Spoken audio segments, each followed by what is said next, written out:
On August 19, 1835, Maharaja Ranjit Singh suffered a stroke.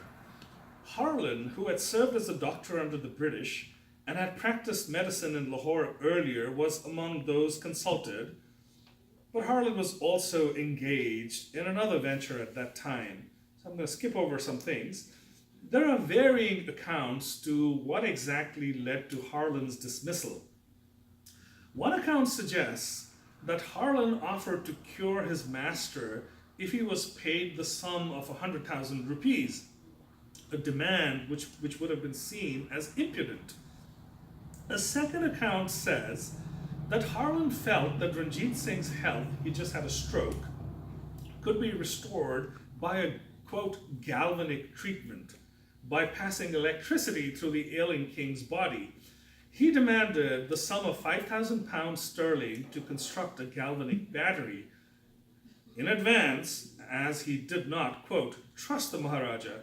This display of greed and disrespect enraged Ranjit Singh, and he proceeded to strip Harlan of his lucrative governorship and banish him from his kingdom. So then he went on to have other adventures that are documented in the book. Even though Harlan was fired, Ranjit Singh was sufficiently intrigued by the notion of being cured by electric shock to ask the British mission in Ludhiana to arrange for such a treatment. The doctor who was sent to tend to the Maharaja was W.L. MacGregor, who describes the episode very colorfully in his memoirs. MacGregor was tasked with building a galvanic battery with components supplied by the company's depot at Agra. Agra is a cantonment town where the British had a large presence. The project had the blessing of Lord Metcalfe, the governor of the company's northwestern provinces. Accompanied by the British political agent Cloud Wade, MacGregor made his way to Lahore towards the end of 1936. After the usual formalities that followed the arrival of a British delegation in Lahore, a day was selected for the Maharaja's treatment. Just as MacGregor was getting ready, some of the senior courtiers lost their nerve and tried to stop him, fearful that the electric shock might kill the Maharaja. The doughty monarch was not to be deterred. In MacGregor's words, he begged of them to be quiet and said that he would take the bijli, which is what electricity is called in Punjabi. We purposely put a small charge in the laden file, and the Maharaja received it without evincing any particular emotion.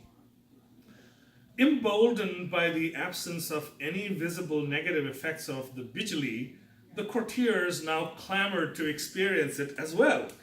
The Prime Minister, Raja Dhyan Singh Dogra, Jamadar Kushal Singh, and other important courtiers all joined hands to form a human chain. MacGregor charged his apparatus fully and gave them a much greater shock, causing all of them to jump. Not understanding that they had received a much bigger charge, the courtiers took the opportunity to flatter the king, as he seemed to have weathered the galvanic treatment much more stoically than they.